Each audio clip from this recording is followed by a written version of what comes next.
On va aller plus loin avec vous, Oriane Canu. Bonjour. Bonjour. Vous êtes diététicienne nutritionniste et vous travaillez dans une maison qui s'appelle Igicali à Ivry-sur-Seine. Avant de revenir sur ce qu'on a dit avec Yann sur tous ces produits, vous travaillez avec des femmes en situation de précarité, atteintes d'obésité et de diabète. Expliquez-nous votre travail. Du coup, j'interviens en tant que chargée de projet en nutrition dans cette association.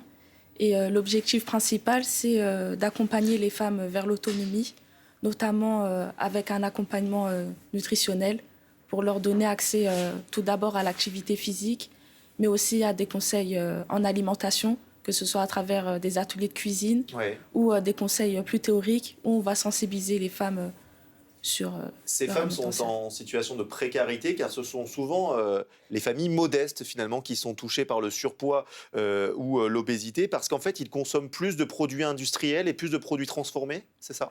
De par leur situation financière et leur contexte en général, elles sont plus amenées à consommer des produits industriels par manque de moyens pour cuisiner ou par manque d'approvisionnement. Enfin, elles sont dépendantes de banques alimentaires ou de restauration. Avec Dans des leur, banques alimentaires qui donnent finalement des produits premier prix, c'est ça? des produits premier prix notamment, mais surtout des produits transformés vu qu'elles n'ont pas la possibilité pour certaines de cuisiner Ah chez oui. elles. Et on en parlait avec Yann Effelé à l'instant, ces produits industriels, donc généralement, ils sont beaucoup plus sucrés finalement que si l'on cuisinait normalement à la maison. Comment vous l'expliquez ça, cette dépendance au sucre des industriels? Le sucre, il est présent dans les produits industriels, enfin, notamment pour le goût, mais il a aussi d'autres rôles.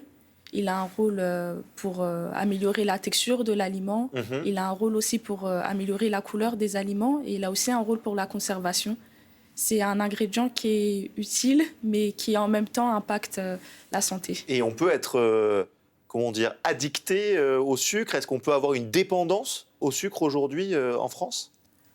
Du coup, par rapport à tout ce qui est addiction au sucre, c'est plus la consommation de sucre.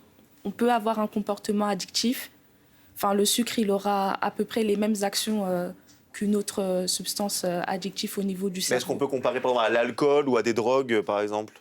À l'heure actuelle, on ne compare pas le sucre à D'accord. l'alcool ou la drogue, mais c'est vrai que ça peut mener à des comportements addictifs. Alors, la clé, c'est quoi? Est-ce que la clé, c'est de regarder avec attention les étiquettes? Parfois, le sucre, il est caché sous des noms barbares, hein. On parle de fructose, de glucose, voire de dextrose. Enfin, c'est absolument affreux comme nom. Oui. Comment on repère finalement le sucre alors dans les aliments? Bah, comme vous l'avez dit, l'important, c'est de lire les étiquettes, de Ouais. comprendre les étiquettes. Enfin, le travail, là, c'est vraiment au niveau de l'éducation, sensibiliser la population à la lecture des étiquettes. Aujourd'hui, on a des logos tels que le Nutri-Score. Ça marche bien, le Nutri-Score, les A et B, ça c'est bien? Sur le même produit, ça permet quand même d'avoir une bonne comparaison. Enfin, sur le même produit, on va dire par exemple un sandwich ou une pizza. Ouais. Enfin, un produit qui va contenir plus de sucre, de matière grasse, aura un score plus faible par rapport à un produit qui a fait l'effort de diminuer ses quantités. On rappelle quand même pour nos téléspectateurs qu'une canette de coca, c'est l'équivalent de 7 morceaux de sucre. Le gouvernement avait mis en place une taxe soda, je ne sais pas si vous vous en rappelez, mais finalement, les industriels, ils ont trouvé la parade, hein, ils ont réduit la contenance Oui. finalement, voilà. Au final, le consommateur n'a même pas l'impression de payer plus cher. Est-ce que vous, en tant que spécialiste, en tant que nutritionniste, vous vous sentez démuni finalement? C'est vrai que face à cette mesure, on peut se sentir démuni. Après, encore une fois, enfin, le travail essentiel, c'est vraiment au niveau de l'éducation et motiver le consommateur à changer de comportement. Et donc ça se fait en intervenant dans les établissements scolaires, notamment auprès des plus jeunes? On peut commencer déjà par les établissements auprès des plus jeunes, dans la vie associative aussi, c'est le but de notre association. C'est vraiment de motiver ces femmes à comprendre comment leur alimentation a un impact sur la santé et comment elles peuvent être actrices pour améliorer leur santé malgré leur situation. Eh ben, bravo pour votre travail, Oriane Canu. Je le rappelle, vous êtes diététicienne et donc vous travaillez à la maison Igicali à Ivry-sur-Seine. Et merci d'avoir été notre invité ce matin sur France Merci. Info pour parler de cette question cruciale de l'obésité et du sucre dans notre alimentation.